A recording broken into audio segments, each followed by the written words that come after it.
Ya Sayyidi Ya Rasulullah Ya man lahul jahu indallah innal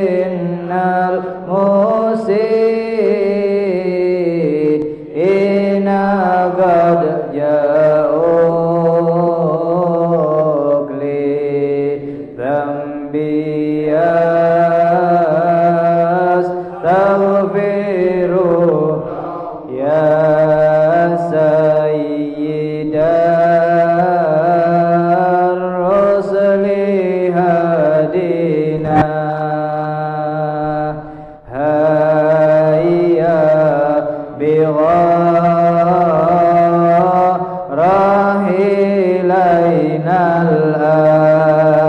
الآن يا همة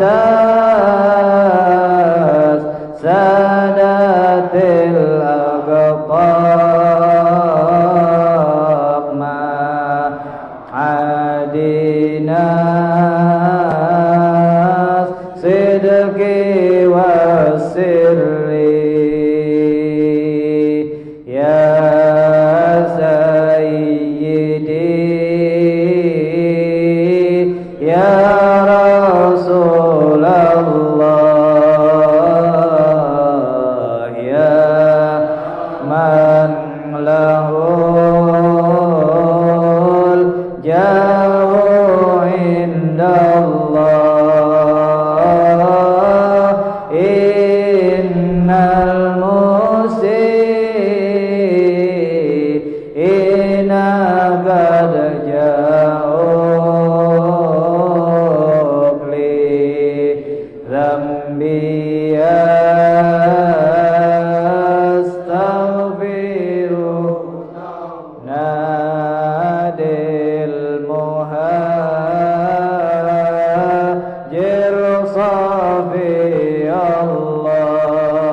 Ya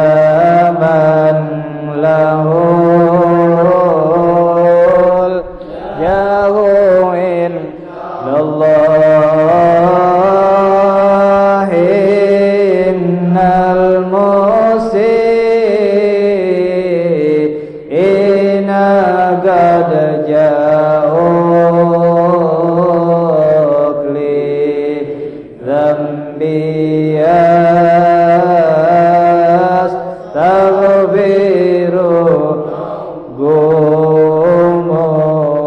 ذنوبنا واكشف عنا يا سادتي هذه الأسواق وحمومدي نذكم الغنى من جملة الشر والبلوى يا سيدي يا رسول اللهم صل وسلم وبارك عليه وعلى آله يا من له الجاه عند الله إن المسيئين قد جاءوك لذنبي يستغفرون يا أهل الحساب والنسب الأسنى والعلم والحلم والتقوى بجدكم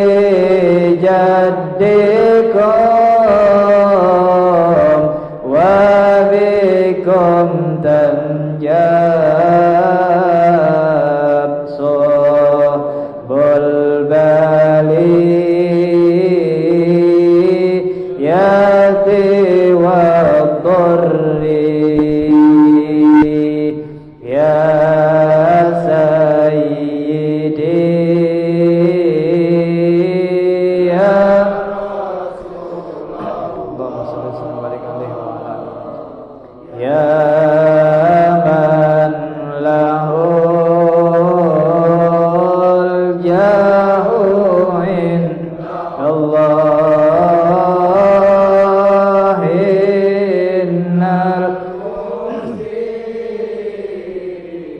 إن قد جاءوك لذنبي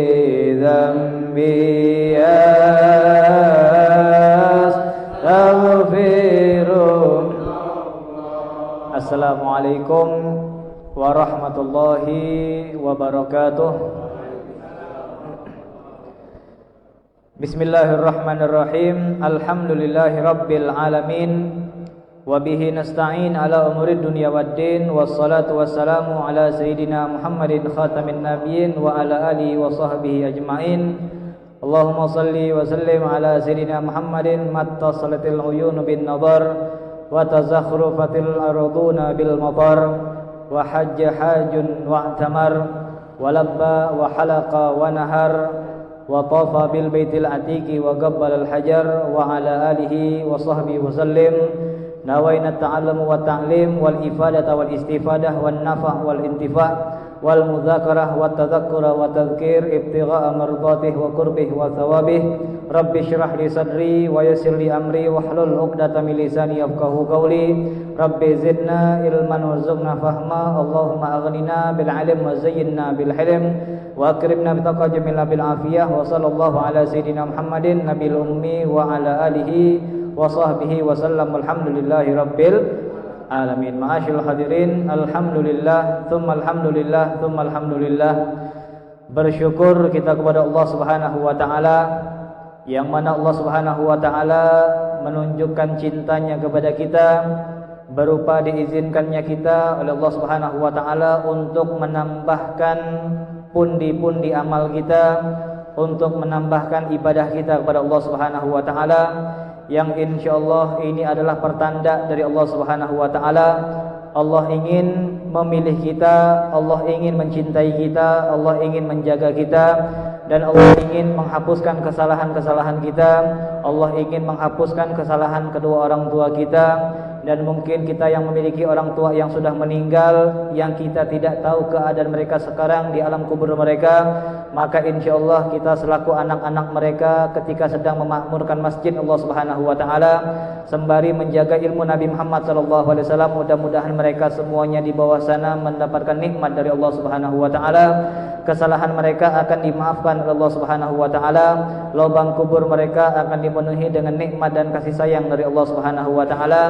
Dan mudah-mudahan kita yang masih memiliki orang tua yang masih hidup, mudah-mudahan Allah Subhanahu wa taala panjangkan umur mereka.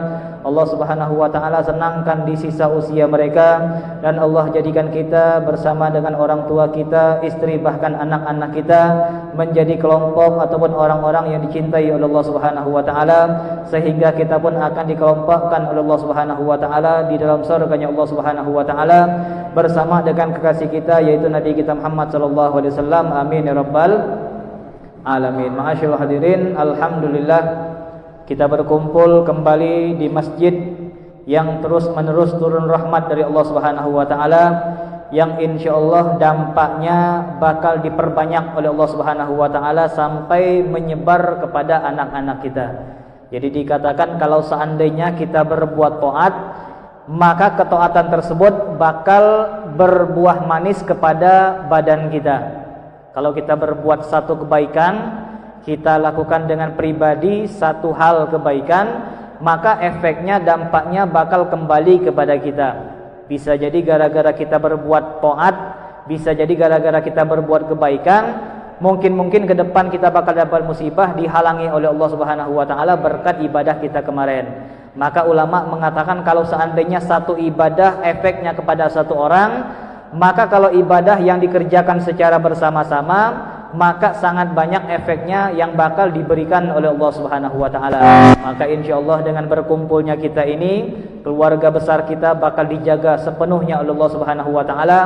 Bahkan kampung sawah ini dan juga kampung-kampung kita pun bakal mendapatkan pantauan dan perlindungan dari Allah Subhanahu wa taala. Amin ya rabbal alamin. Bismillahirrahmanirrahim. Qala al-muallif rahimallahu taala wa nafa'ana bihi wa bi'ulum fid darani amin. Ma'asyiral hadirin, kita berada di malam ke-7 dari bulan Dzulhijjah, yang artinya kita masih berada di hari-hari bahkan di malam-malam yang dimuliakan oleh Allah Subhanahu wa taala, di mana setiap ibadah dan setiap kebaikan akan dilipat gandakan menjadi 700 kali lipat. Sekali majelis, tapi malaikat nyatatnya bukan sekali majelis. Malaikat nyatatnya 700 kali majelis. Kita membantu satu orang, maka malaikat mencatat bukan membantu satu orang, tapi kita telah membantu 700 saudara kita. Ini hari-hari di mana amal ibadah kita akan dilipat gandakan menjadi 700 kali lipat, dan mudah-mudahan semua ibadah kita bakal diterima oleh Allah Subhanahu wa taala. Nah, insyaallah di malam ini untuk menyambut hari raya kurban, insyaallah kita bakal menjelaskan tentang ibadah-ibadah ataupun sunnah-sunnah ataupun anjuran Nabi Muhammad yang berkaitan dengan lebaran Idul Adha ataupun hari raya kurban. Hari raya kurban. Nah, di sini dikatakan salatul Id ai adha afdal min salati Idul Fitri. Ulama mengatakan salat Idul Adha yang insyaallah bakal jatuh hari Jumat ini, sekarang tanggal 7, yang 7, 8, 9, 10. Yang sebentar lagi kita bakal lebaran, tapi tidak terasa kayak ini. Selo-selo aja lah kita. Toples lom terisi, meja lom dilap, taplak meja hilang. Ini kita kadang-kadang tidak terasa. Sebentar lagi bakal lebaran, padahal ini dikatakan sebentar lagi kita bakal merayakan hari raya Idul Adha, tepatnya hari Jumat. Nah, dikatakan salat Idul Adha ini dikatakan lebih afdol dibandingkan dengan salat Idul Fitri. Namun kadang-kadang orang ini kebalik. Kapan Idul Fitri semangat 45. Nah, semangat 45 kain distrika, ujung-ujung distrika. Sorban baru, peci baru, bayar lum. Ya kan? Ibarat ada lagi semangat, ada lagi pek ngutang. yang saking semangat lewat dari kemampuan dia sampai dia ngutang nyari yang bagus, nyari yang bagus. Tapi kalau kita perhatikan haji ini sepi aja lah. Saya bukan jualan sorban bukan. Maksudnya semangat kita tadi. Ini seakan-akan di mata kita Idul Fitri itu besar, tapi Idul Adha kecil. Padahal sebaliknya, justru sholat Idul Adha lebih mulia di mata Allah daripada sholat Idul Fitri. Kenapa? Karena sholat Idul Adha Allah cantumkan dalam Al-Quran, tidak seperti sholat Idul Fitri. Allah mengatakan, Inna a'tainakal kautsar fasalli li rabbika wanhar. Inna a'tainakal kautsar. Ketahuilah wahai Muhammad sallallahu alaihi wasallam, aku telah memberikan ataupun kami telah memberikan kepadamu Al-Kautsar. Ini ulama berbeda pendapat. Ada yang mengatakan Kautsar ini adalah telaga Kautsar. Mudah-mudahan kita semuanya bisa minum telaga Kautsar. Orang yang minum telaga Kautsar enggak bakal haus selamanya. Enggak bakal haus selamanya. Kemudian ada juga yang mengatakan Kautsar ini maksudnya adalah keturunan yang banyak yang dimiliki oleh Nabi Muhammad SAW. Karena dalam surat tersebut ini nanti balik-baliknya kepada seseorang yang menjadi tetangga Nabi Muhammad, yang menghina Nabi Muhammad. Nabi Muhammad itu tidak ada punya anak laki. Nabi Muhammad itu bagus, sempurna, ilmu hebat, soleh, jujur, ya kan? Luar biasa, tapi sayang kurang siko, tidak ada keturunan. Tidak ada keturunan. Maka Allah Subhanahu wa taala mengatakan huwal abtar, bukan engkau yang terputus keturunannya, tapi dialah. Terbukti sampai dia ngomong kayak gitu, setelah itu Allah pun tidak menurunkan keturunan. Satu demi satu anaknya mati. Setelah dia ngomong tadi, satu anak lakinya mati, dua anak lakinya mati, sampai dia nggak punya keturunan. Berbalik keadaan dengan Nabi Muhammad. Sekarang bahkan orang juga mengakui keluarga yang paling besar adalah keluarga Nabi Muhammad SAW. Kira-kira di mentok ini ada tak keluarga Sayyidina Abu Bakar? Ada tak? Tidak ada. Tapi kalau di dunia ada, tapi sedikit. Keluarganya sahabat jumlahnya bisa dihitung. Dan keluarganya si fulan, keluarganya si fulan, bahkan ulama besar pun keluarganya enggak seperti keluarga Nabi Muhammad SAW. Ini keluarga Nabi Muhammad banyaknya luar biasa. Maka tambahan sedikit buat keluarga Nabi Muhammad, jagalah nama baik keluarga Nabi Muhammad SAW. Jangan sampai di mata Allah, di mata dunia keluarganya Nabi Muhammad itu bagus, lantas kita yang menodai nama baik keturunan dari umat Nabi Muhammad ataupun keluarga Nabi Muhammad SAW. Ini pendapat ulama. Kautsar tadi mengatakan telaga. Yang kedua, Kautsar tadi adalah keturunan yang banyak yang dimiliki oleh Nabi kita Muhammad SAW. Fasalli, maka solatlah. Dan ulama pun mengatakan solat di sini adalah solat Idul Adha. Ini dikatakan solat paling afdol. Dan ada ulama yang mengatakan ini adalah solat sunnah yang paling afdol dibandingkan dengan yang lain. Maka ini solat sunnah yang paling afdol di mata Allah Subhanahu wa taala. Kemudian dikatakan solat Idul Adha ini ulama berbeda pendapat. Yang pertama, madhab kita, madhab Imam Syafi'i, sunnahnya adalah sunnah muakkad. Bagi madhab Imam Syafi'i, hukum sembahyang Idul Adha adalah sunnah muakkad, sunnah yang benar-benar ditekankan, sangat dianjurkan oleh Nabi Muhammad SAW. Bahkan Nabi Muhammad bukan hanya nyuruh kita sembahyang. Kata Nabi Muhammad, yang muda-muda ajak, yang setengah muda ajak, yang tua ajak, yang setengah tua ajak. Yang tua kalau bisa digotong, ibarat kayak gitu. Ini disebutkan sama Nabi Muhammad SAW. Bahkan saking seriusnya, saking inginnya Nabi Muhammad ngajak kita sembahyang, bahkan Nabi Muhammad mengatakan orang-orang ataupun perempuan-perempuan yang men ajak juga. Ini berarti Nabi Muhammad nyuruh benar. Bukan hanya nyuruh kita sembahyang, tapi Nabi Muhammad nyuruh yang lain. Ajak anak-anak, ajak keluarga kita, yang kecil, yang muda, yang tua. Bahkan kalau seandainya ada yang mampu pakai kursi roda ataupun dibopong, kalaupun mungkin ataupun mampu, maka dianjurkan dibawa. Bahkan perempuan yang men pun, perempuan yang men itu dikatakan nggak boleh masuk masjid. Perempuan men nggak boleh masuk masjid, tapi disuruh Nabi Muhammad datang. Tapi datangnya mereka bukan masuk masjid, bukan.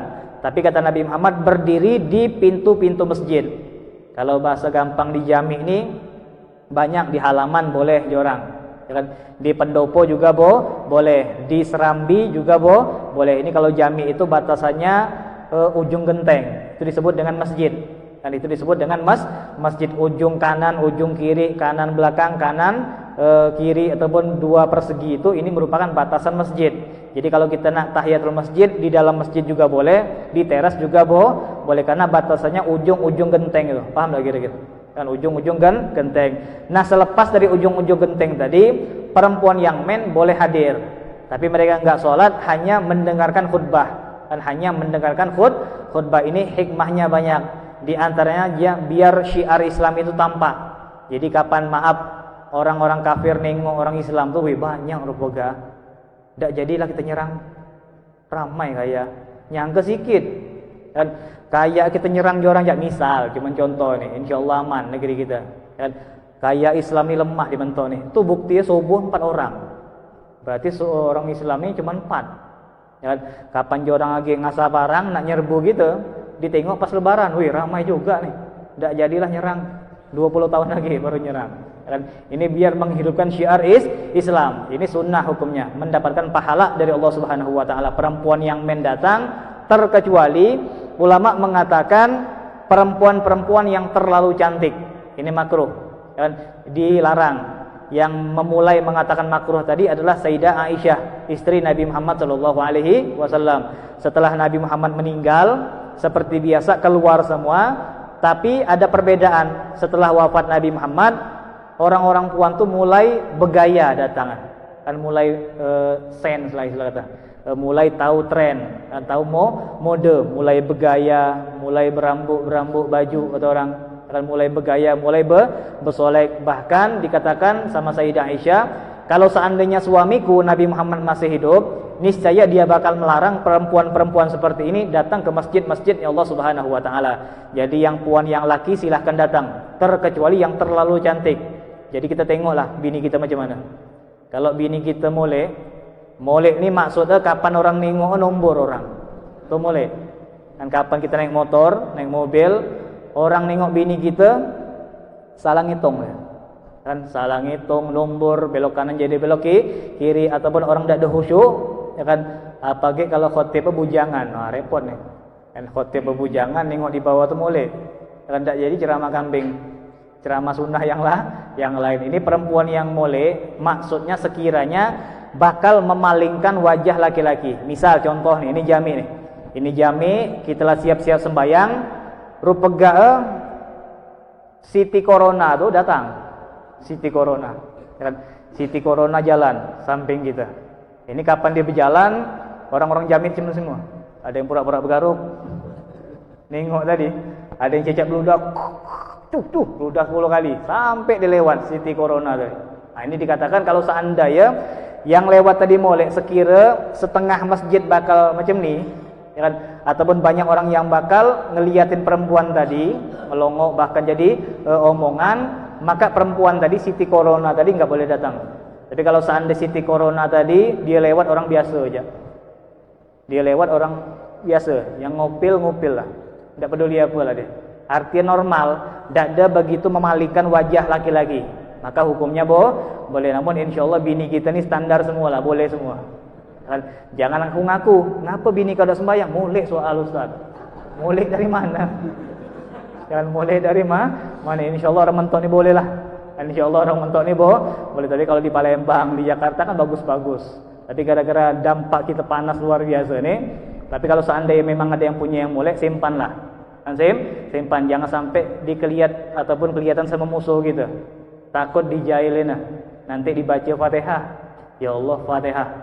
Jangan mudah-mudahan kau meninggal dia dapat go. Nah, ini hati-hati. Bagi yang punya yang molek tadi hati-hati jaga. Ini dianjurkan semua datang. Yang muda, yang tua, kecuali perempuan-perempuan yang wajahnya luar biasa. Termasuk laki-laki juga. Ini kadang-kadang orang tua ini tidak terlalu banyak bergaya, justru yang banyak bergaya ini orang laki. Kan ini di mata saya nih. Saya kan kerja di toko. Di toko itu kan ada Biore gitu kan. Apa gitu merek-merek Garnier. Kan ada yang puan, ada yang laki gitu kan. Ada Rexona kan. Ada yang puan, ada yang laki. Yang saya heran ngapa yang laki yang laku. Heran saya. Berarti yang lebih bergaya itu orang laki sekarang nih. Orang puan pasrah, kapan laku, odo dia. Emang kalau belum kawin dia bergaya terus, tapi kapan laku dan lagi dia. Ini kalau kita ngelihat kaya dia mentok nih yang laki banyak bergaya. Yang laki banyak bergaya, padahal hukum sama. Perempuan yang terlalu menor tidak boleh datang. Ataupun kalau dia nak datang dengan yang sewajarnya lah. Dengan yang sewajar, baju yang biasa ataupun dia nunduk. Jangan bergaya gini pula. Dengan solekannya luar biasa. Laki-laki sama juga. Kapan dia punya wajah yang bagus, sekiranya orang puan bakal macam ini nengok dia. Dan ini bagi dia jangan terlalu lebay. Dan jangan terlalu lebay, pakai bedak, pakai dempul, pakai segala macam lah. Ini jangan pakai jas, pakai segala macam. Maksudnya bergaya dengan niat memanggil perempuan tadi. Sama juga. Kita jangan mengatakan orang puan yang molek tidak boleh, tapi laki ganteng boleh. Tidak, hukum sama sebenarnya. Intinya kita sembahyang tuh untuk Allah, tidak ada saling berambut. Karena saling berambut ini sudah ada titik awalnya di zaman Sayyidah Aisyah lah ada. Dan sudah ada Al-Hazil. Kalau kita mau pergi silahkan. Sama dengan kurban. Ini tambahan sedikit. Kapan waktu pemotongan jalan, ini kan disunahkan keluar juga sama. Kalau sembahyang itu disunahkan keluar semua. Begitu juga pas pemotongan. Sebenarnya sunnah Nabi Muhammad itu kapan ada pemotongan, siapapun dianjurkan untuk kumpul, untuk nonton. Jadi nonton kambing itu sunnah sebenarnya. Dianjurkan sama Nabi Muhammad. Karena Nabi Muhammad mengatakan, ya Aisyah gumi. Ya kan? Wahai Aisyah, wahai istri-istriku, ayo bangun kalian, keluar dari rumah kalian, saksikanlah kambing-kambing yang bakal dipotong. Dan kambing-kambing yang bakal dipotong. Maka mereka pun keluar, namun dengan penutup tubuh yang sempurna. Sehingga dikatakan enggak timbul fitnah, tapi keluar mereka. Intinya keluar ngeliatin kambing tadi sunnah, mendapatkan nilai di mata Allah Subhanahu wa taala. Untuk apa? Syiar tadi. Jadi kapan kambing dipotong orang lah berkeliling, kan bikin seru-seruan. Ini boleh menghebohkan syiar dan menghebohkan syiar. Yang kedua, hikmahnya kata Nabi Muhammad, kalau orang lihat pemotongan kambing tadi, minimal dia bakal mikir. Kalau kambing, kalau sapi yang segar tadi, begitu dipotong dia kesakitan, habis kesakitan mati diam dia. Tidak sakit lagi. Tapi beda dengan kita. Kalau kita sakratul maut sakit. Setelah sakratul maut bukan hilang sakit kita. Bisa jadi tambah parah. Ini mikir panjang gitu. Oh, kalau binatang ini habis sakit selesai dia. Tidak ada rasa apalah. Tapi kalau ku nanti habis sakratul maut, habis digebuk di alam kubur, nambah semangat lagi ibadah kepada Allah Subhanahu wa taala. Ini dikatakan salat Idul Adha lebih afdal daripada salat Idul Fitri. Maka perbaguslah pakaian kita. Jadi kita silahkan memperbagus pakaian kita, pakai peci yang paling mahal, pakai sorban yang paling mahal, pakai gamis, pakai sarung, pakai segala macam lah yang paling mahal. Memang itu sunnah. Dan pakai minyak wangi yang paling bagus. Minyak wangi ini 200, minyak wangi ini 5.000, minyak wangi ini 20. Pilih yang 200. Jangan sampai kita lebaran ini pakai minyak wangi yang kata orang mentok tuh yang sengah. Tapi mungkin 2 tahun ini tidak ada lagi. Tapi kalau dulu tuh agak ada lah. Pahit bener rasa. Ya kan? Ini jangan sampai dosa besar. Dan sembahyang kita belum tentu diterima, tapi nganggu orang lah kena. Ini pilihlah minyak wangi yang bagus. Ini hukumnya sunnah. Tinggal ngatur niat. Jangan sampai niat kita berpenampilan sempurna tadi untuk saling berambut, jangan. Tapi niatkan untuk memuliakan lebaran. Nah, jadi gerakannya sama-sama bagus. Tinggal ngatur hati kita. Dan kalau seandainya ada niat-niat tidak bagus, tinggal dirubah aja lah. Oh, salah niat, ya Allah minta maaf. Niatku untuk memuliakan hari ini, mandi dengan sebersih-bersihnya. Biasa pakai sampo segini, sekarang sampo segini. Ya kan sunnah untuk mengagungkan hari Idul Adha yang dimuliakan oleh Allah Subhanahu wa taala. Kemudian fi'lu salatil Id fil masjid afdal li syarafihi illa idza dhaqal masjid. Dikatakan salat Id tersebut afdalnya memang di dalam masjid, bukan di lapangan. Salat Id tadi afdalnya di masjid, bukan di lapangan. Memang dalam madhab yang lain ada orang-orang yang mengatakan afdal kalau lebaran itu di lapangan. Soalnya dulu tuh Nabi kapan Jumatan di masjid, tapi kapan lebaran di lapangan. Jadi orang cuma nyontoh Nabi dari masjid pindah ke lapangan tanpa kepengen tahu ngapa Nabi pindah. Dan kenapa Nabi pindah? Dikatakan Nabi pindah tuh soalnya masjid tidak muat. Karena dikatakan kalau lebaran tuh orang tuh kepengennya lebaran sembahyang sama Nabi. Jadi yang dari kampung-kampung, yang dari badui-badui, dari lembah-lembah yang jauh-jauh itu, dikatakan rata-rata mereka Jumatan ada yang berpisah dengan Nabi. Tapi kalau lebaran, semua nak lebaran sama Nabi. Jadi kapan lebaran datang, jorang kumpul semua. Orang Madinah ngecamp satu tempat, yang di lembah-lembah sana, kalau bahasa kita di Mayang, kalau bahasa kita jauh-jauh, lembah-lembah itu, lembah bukan arung, bukan jurang. Kalau lembah itu lebih gede daripada jurang, jurang lebih gede daripada arung. Kalau bahasa Bantul, ini dikatakan semua orang kumpul. Maka dari itu Nabi Muhammad pindah, bukan di Masjid Nabawi lagi, tapi di lapangan. Tapi di lapangan ini kalau seandainya masjid masih muat, ini alangkah bagusnya tetap berada di masjid. Untuk itu dikatakan ada pertanyaan sedikit sebagai cuplikan dari undangan kita tadi. Apa hukum sembahyang Jumat kalau seandainya lebaran bertepatan dengan hari Jumat? Dan apa hukum sembahyang Jumat ketika lebaran bertepatan dengan hari Jumat? Ini perlu kita ketahui, beda mazhab, beda pendapat. Dan beda mazhab, beda pendapat. Di sini dikatakan Imam Ahmad bin Hambal. Dan Imam Ahmad bin Hambal ini seperti yang dibawakan sama Syekh Ali Jabir. Maaf ngomong, kalau dulu itu kayak Ustadz Zuhri kalau nggak salah, pernah ngomong kayak gitu kan, yang cukup dengan Idul Adha saja dan tanpa Jumatan. Apakah beliau salah ngomongnya? Nggak salah, karena memang ada dasarnya, karena beliau mengikuti madhabnya Imam Ahmad bin Hambal dari pendapat beliau tadi. Tapi kalau dikatakan madhab kita berbeda. Ini yang pertama, madhab Imam Ahmad bin Hambal, beliau mengatakan orang yang sudah sholat Idul Adha ataupun Idul Lebaran tadi, maka nggak perlu Jumatan lagi, dan nggak perlu Jumatan, cukup dengan zuhur, dan cukup dengan zuhur boleh. Ini maaf kita ambil poin aja lah.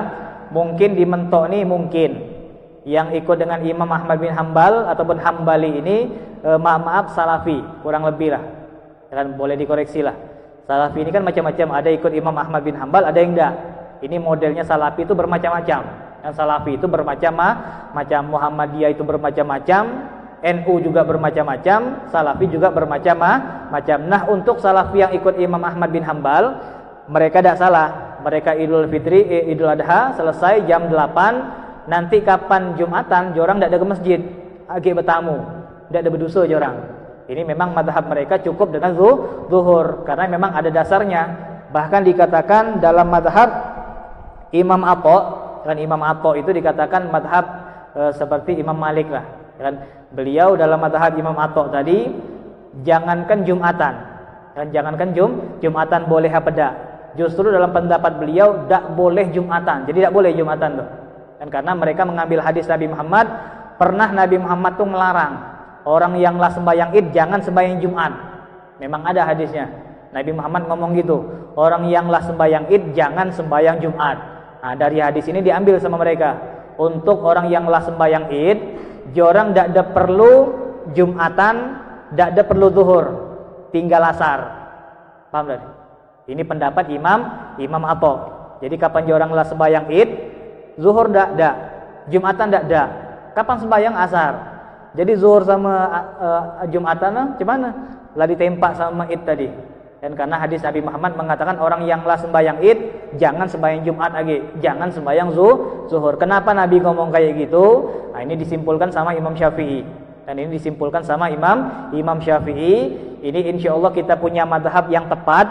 Madhab Imam Syafi'i, madhab kita yang kita pegang sekarang, beliau mengatakan orang yang sudah sholat Idul Adha maka tetap wajib untuk Jumatan. Ini madhab kita nih. Orang yang lah sembahyang Id tetap wajib Jumatan, kecuali kalau seandainya rumah orang tuh jauh. Dan kalau seandainya rumah orang tuh jauh, ini kita kembali ke awal tadi. Ini agak pening sedikit deh, muter-muter ya. Kita kembali ke awal tadi. Saya sebutkan di awal ceramah tadi, kalau jorang sembahyang Id sama Nabi itu ramai, itu kan? Yang tadi saya ceramah tadi, orang-orang kampung tuh, kapanlah waktu sembahyang Id datang, jorang tuh nak sembahyang sama Nabi. Jadi yang dari selit-selit sana tuh, dari lembah-lembah tuh, yang berjam-jam tuh, jorang tahan ke Madinah untuk sembahyang sama Nabi. Nah, jorang tuh saking jauh rumah, jorang selesai sholat Id sampai ke rumah tuh lah zuhur. Jadi zuhur tuh baru sampai rumah jorang. Nah, maka dari itu Nabi Muhammad mengatakan orang yang sembahyang Id dok lagi sembahyang. Karena Nabi punya kepedulian terhadap mereka. Kesoi orang tuh, baru pulang sampai jam 1 masa sembahyang bola. Ini ada keringanan dari Nabi Muhammad SAW. Ini alasan kenapa Nabi Muhammad mengatakan orang yang sudah sembahyang Id tidak ada perlu Jumatan, bahkan tidak perlu zuhur. Kenapa? Mengingat dari sahabat yang jauh-jauh tadi. Nah, ini dikatakan sekarang nih orang tuh tinggalnya tidak ada jauh-jauh, bahkan di kampung pun ada masjid, macam itu kan? Kayak di Pal 9. Pertanyaan saya, orang Pal 9 tuh kalau nak sembahyang tuh kementok dulu apa di situlah sembahyang? Di situlah. Beda dengan orang-orang zaman dulu, zaman Nabi. Kalau orang-orang zaman dulu, zaman Nabi itu, orang kalau nak sembahyang gabung sama Nabi. Yang jauh-jauh tuh, yang pulangnya dari Id sampai zuhur baru sampai rumah. Nah, ini dikatakan baru boleh untuk meninggalkan Jumatan ataupun zuhur. Kita simpulkan biar tidak pening. Soalnya duit tidak ada gitu nih. Lah pening, tambah ilmu berbelit-belit, madhab banyak. Apalagi sekarang nih Indonesia ini mazhab macam-macam gitu kan. Ini yang bikin masalah. Kalau dulu tuh Indonesia ini adem-adem aja lah. Kenapa sih kok mazhab? Itu kan. Kalau dulu tuh Indonesia tuh adem-adem aja. Kenapa sih kok mazhab? Tapi akhir-akhir ini banyak orang belajar di Iran, banyak orang belajar di Pakistan, banyak orang belajar di Kairo, belajar dengan mazhab yang bukan Syafi'i, pulang ke Indonesia bawa mazhab yang lain, mulai cekcok. Dok kata tidak boleh tahlil. Kan? Yang ini boleh, mulai ribut. Itu kan tahlil kelahi, kan maulid kelahi. Tapi nyambung ayam akor. Kan nyambung ayam akor. Ini kelahi itu kelahi, ini dalil mana? Wah, ini mulai berdebat. Ini berdebat ini gara-gara berbeda madhab. Intinya orang tuh sama semua sebenarnya. Dan tinggal kita pengaturannya ataupun tinggal terbukanya kita menerima pendapat orang lain. Alhasil perlu kita ingat madhab Imam Syafi'i, orang yang lah sembahyang Id tetap wajib Jumatan, kecuali orang yang rumah jauh. Kira-kira ada tak yang orang rumah jauh yang tinggal di sawit di ujung, ada tak? Kalaupun ada boleh dia. Kalaupun ada, misal, cuman contoh aja lah. Dia kalau sembahyang harus ke mentok, sedangkan dia tinggal di sawit, misal, cuman contoh aja ya. Misal sawit menuju ke mentok tadi butuh waktu kira-kira 2 jam ataupun 3 jam 2 jam baru sampai mentok, baru sembahyang. Nah, orang kayak gini kapan dia pulang ke sawit lagi? Seandainya sampai sawit balik ke mentok lagi, tidak terkejar Jumatan. Nah, untuk orang yang kayak gini dikatakan tidak ada perlu Jumatan lagi. Tapi jangan sengaja gitu. Di situlah ada masjid, kita ngotot ke jami. Nah, kemana jami? Biar tidak ada sembahyang Jumatan. Kan? Ini tidak boleh. Insyaallah kita paham lah ya. Orang yang pedalaman benar, kan orang yang pedalaman yang sekira kapan dia bolak-balik tidak cukup waktu. Ini baru boleh untuk meninggalkan Jumatan. Kemudian dikatakan wa yadkhulu waqtuha kat takbir bi subhi Arafah ilal asri akhiru ayyamut tasyrik. Di sini dikatakan disunnahkan untuk bertakbir ataupun disunnahkan untuk tahniah. Jadi mengatakan mina aidin wal faidin kullu amin wa antum bil khair, kullu amin wa antum bi khair, minal aidin wal faidin wal maqbulin, ataupun selamat hari raya Idul Adha. Ini kita ngomong tuh bukan asal ngomong, dapat pahala semua tuh. Kapan kita update di Facebook selamat hari raya Idul Adha, kita nulis tuh pahala. Kan kita nyebar tuh pahala, kita ngedit, kita bikin hujan-hujan salju tapi bukan kayak Natal. Kan kita edit gambar kambing ketawa misal. Kan kita bikin siar-siar seperti ini kan artinya tahniah. Kan artinya tahniah mengucapkan, memeriahkan lebaran tadi. Selamat lebaran dengan foto, dengan gambar, dengan ucapan, bikin puisi, ya kan? Kambing-kambing bersedih ya kan? Karena ingin dipotong, babi-babi tersenyum karena mereka bermusuhan dengan kambing, misal. Bikin puisi-puisi segala macam. Ini bukan tidak ada pahala, ada pahala semua tuh. Nah, ini dikatakan ngucapin selamat lebaran tadi, baik dengan ucapan, dengan puisi, dengan gambar, ataupun takbiran Allahu Akbar. Sunnahnya kapan? Sunnahnya dimulai dari subuh yaumi Arafah. Disunnahkan subuh hari Kamis. Kita lebaran Jumat, Kamis itu hari Arafah. Jadi subuh Arafah lah mulai disunnahkan takbiran. Jadi perlu diingat, Imam di Al-Amin ini subuh Kamis takbiran kita. Dan subuh Kamis takbiran, bahkan dikatakan takbiran setelah sholat dalam hari raya Idul Adha ini lebih afdol, lebih besar pahalanya daripada takbiran lebaran Idul Fitri. Jadi sunnah. Ini perlu kita ingat, yang punya surau di rumah-rumah, di kampung-kampung, ingetin, habis subuh hari Kamis ini disunnahkan takbiran. Assalamualaikum warahmatullahi, assalamualaikum warahmatullahi, Allahu Akbar, Allah. Orang sawana ngeroceh, ngapa tuh? Bangtar tuh, emang lebaran, besok bangtar lebaran. Ini baru Kamis. Kan? Ini jangan diraukan orang macam tuh. Ya kan, kasih tahu emang lebarannya besok, tapi takbirannya mulai dari sekarang. Kan mulai dari sekarang, karena orang di haji sana lebarannya hari Arafah tuh lah. Kan kalau kita kan lebaran Jumat, tapi bagi orang lebarannya Arafah tuh lah. Hari Kamis ini mulainya subuh Kamis takbiran. Allahu Akbar sampai selesai. Ya kan? Sampai selesai, nanti zuhur takbiran lagi, asar takbiran, maghrib juga takbiran. Sampai kapan? Sampai 5 hari. Kamis, Jumat, Sabtu, Minggu, Senin asar. Dan perlu diingat tuh, tulis di kalender boleh. Mulai subuh Kamis, terakhir asar hari Senin. Dan asar hari Senin, akhiru ayyamut tasyrik. Dan al-asru akhiru ayyami min ayyamit tasyrik. Asar hari terakhir dari ayyamut tasyrik, 11, 12, 13. Intinya 5 hari. Kamis, Jumat, Sabtu, Minggu, Senin. 5 hari kita takbiran, hukumnya sunnah. Ini muqayyad, ada yang muqayyad, ada yang mursal. Kalau muqayyad itu artinya terkait. Muqayyad itu takbiran setelah sembahyang. Assalamualaikum warahmatullahi, assalamualaikum warahmatullahi, sunnah. Allahu Akbar, Allah, sunnah. Ataupun setelah kita sembahyang sunnah, kalau nak gitu. Habis sembahyang tahajud di rumah kita malam Jumat tadi, assalamualaikum warahmatullahi, assalamualaikum warahmatullahi, takbiran sunnah. Tapi pelan-pelan ya, Allahu Akbar, Allahu Akbar. Jangan kok kuat. Jangan pakai mic. Apa pakai mic? Sunnah. Kan walaupun sunnah tapi lihat sikon, orang baru ngorok, baru 2 kali ngorok, kitalah baca zikir, nanti bangun dia. Ya, ini kayak kemarin kalau tidak salah Idul Fitri kemarin, ini mungkin paling hebat sepanjang sejarah mungkin. Takbiran Idul Fitri kemarin kayak jam 12 tuh lagi takbiran orang. Ingat enggak gitu? Saya ingat benar itu. Surah mana itu? Kan apa dia itu minum? Ya kan? Masa orang minum bisa takbiran? Kalau tidak minum apalah jam 12 lagi bertakbir lah. Mungkin itu laringan benar dengan corona nih. Laringan dengan corona lah, pening kapan waktu lebaran, dia lebaran benar. Kan dia lebaran benar. Ini dikatakan lihat sikon lah. Kan lihat sikon sekira orang tuh bakal terganggu dengan waktu jam 12 tadi, jangan takbiran. Besok pula agak panjang 5 hari.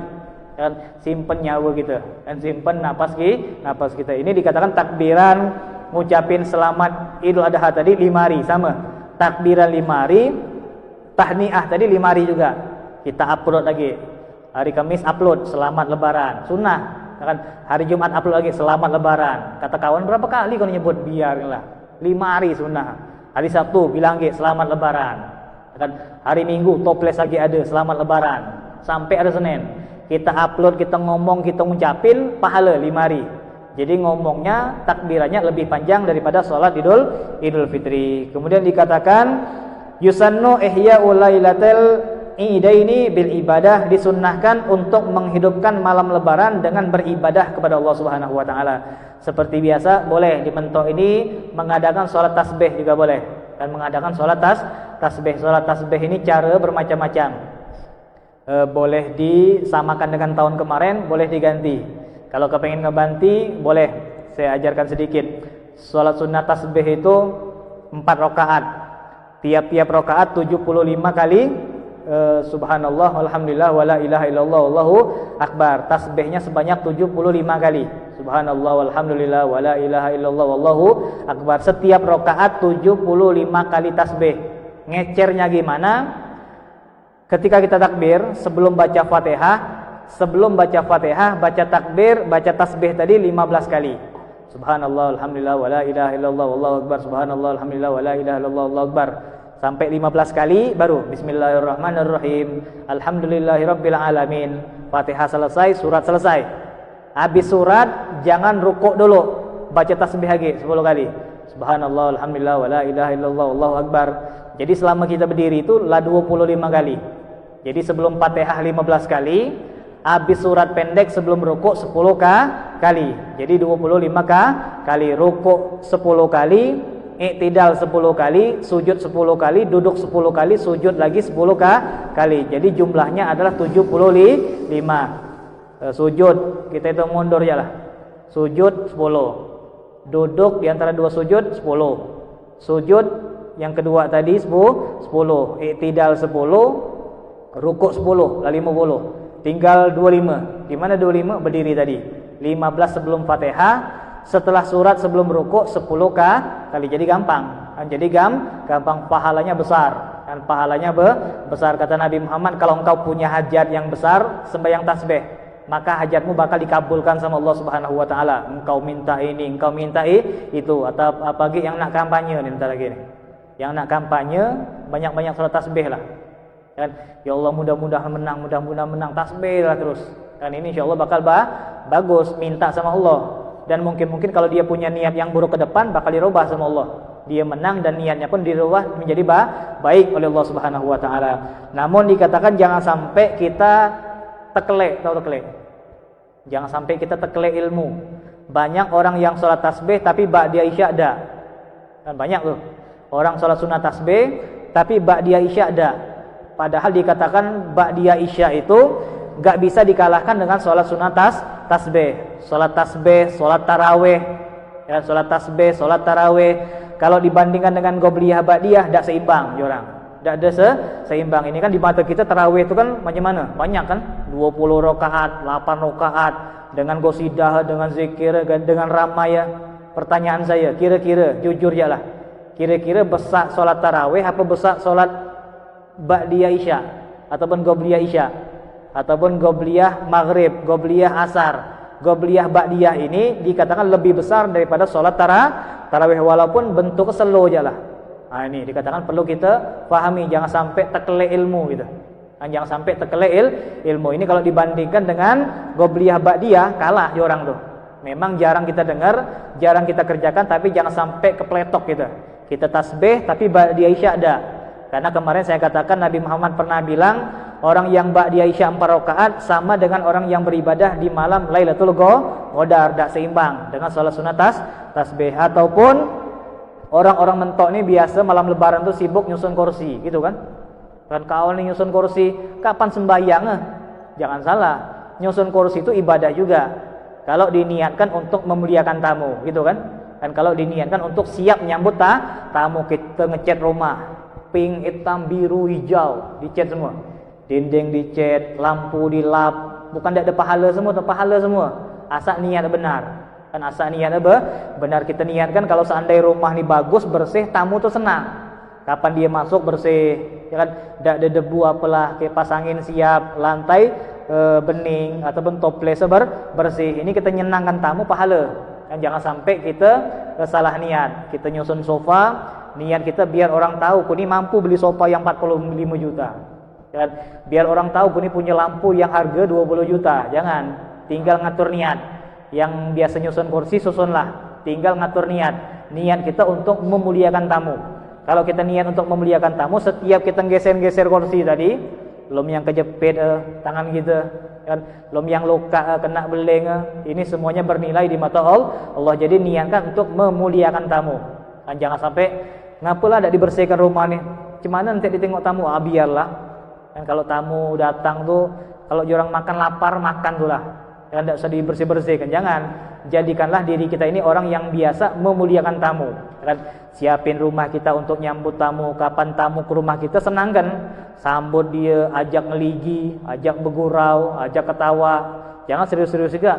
Kapan dia masuk ke sembahyang loh. Lah zikir loh. Ini nak bertamu apa nak ke majlis ini? Jangan serius-serius juga. Itu namanya zalim. Kan, tahu zalim? Zalim itu menempatkan yang tidak semestinya. Kan kayak kita nih.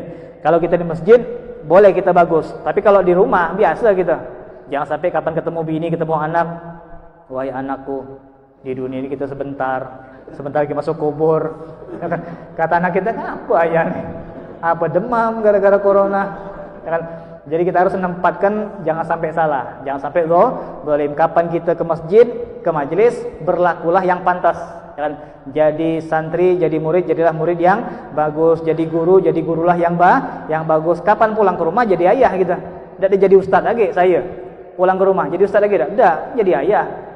Disuruh gambar perigi, kan? Disuruh gambar hantu, kan? Naik main kuda-kuda, gitu kan? Bergurau, nggak jadi ayah. Jangan sampai masuk rumah jadi ustaz lagi. Jangan, kesian anak kita. Kan? Ya tolonglah gambar nih, nanti gambar tuh ngaji dulu. Kan? Nanti kalau kau gambar terus nanti ini bakal dipertanyakan sama Allah. Wah, panjang lebar. Kan? Ini kita harus menempatkan posisi. Yang ini dikatakan kapan tamu datang senangkanlah dia. Kan ajak bergurau, ajak dia makan nih, keluarkan fantas segala macam. Senangkan tamu, jangan serius terus. Kan duduk lah zikir lu. Sama semalam mimpi apa? Khataman Quran lanjut apa dah? Nah, nanti cerita di majelis. Jangan sekarang ini waktu ngeligi-ngeligi. Jadi memang dikatakan kalau kita simpulkan Lebaran tuh memang dianjurkan senang-senang, dianjurkan tuh. Kan dianjurkan senang-senang. Kita makan gitu tuh berpahala. Dan makan kita berpahala. Dikatakan kalau kita makan biasa, nih kalau saya minum nih. Kalau kita minum biasa, itu bakal ditanya sama Allah Subhanahu wa taala, kau minum ini dari mana dapat? Cara kau bersyukur macam mana? Dalam rangka apa? Untuk hilangkan haus tadi. Apa dalam rangka ngajar, selamat. Apa dalam rangka ngerumpi? Kesering ngerumpi minum, kesering ngerumpi minum. Ini semua yang kita makan bakal ditanya sama Allah kecuali lebaran.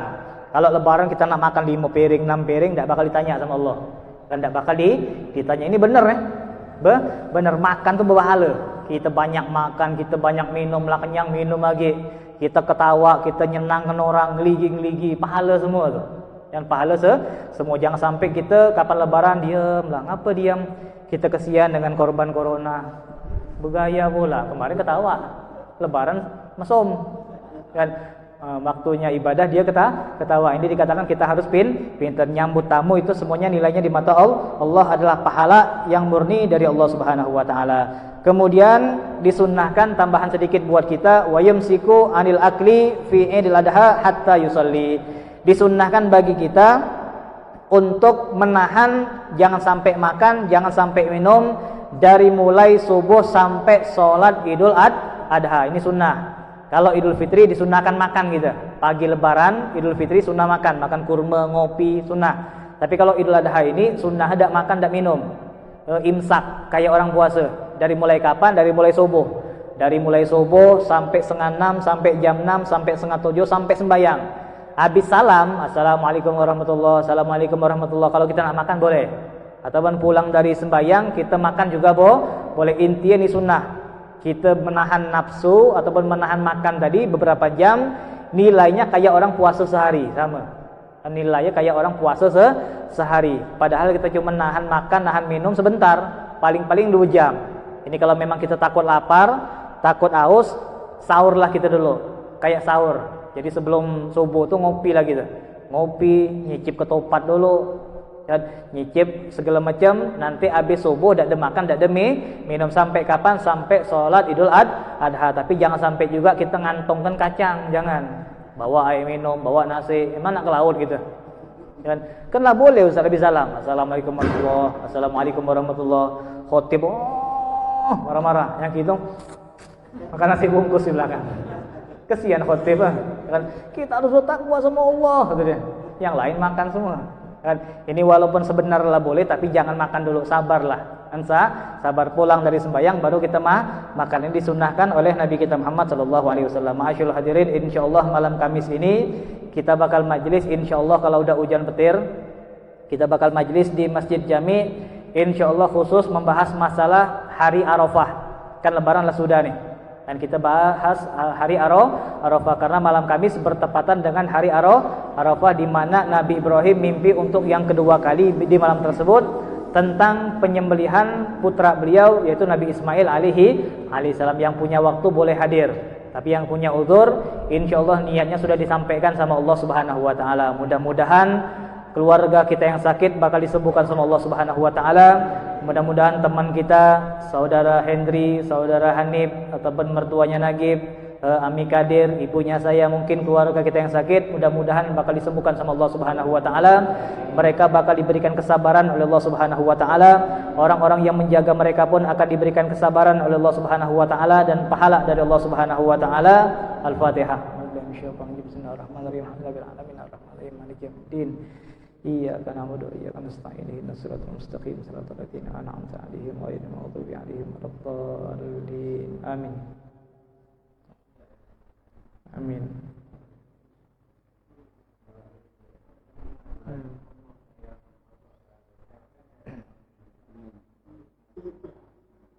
آمين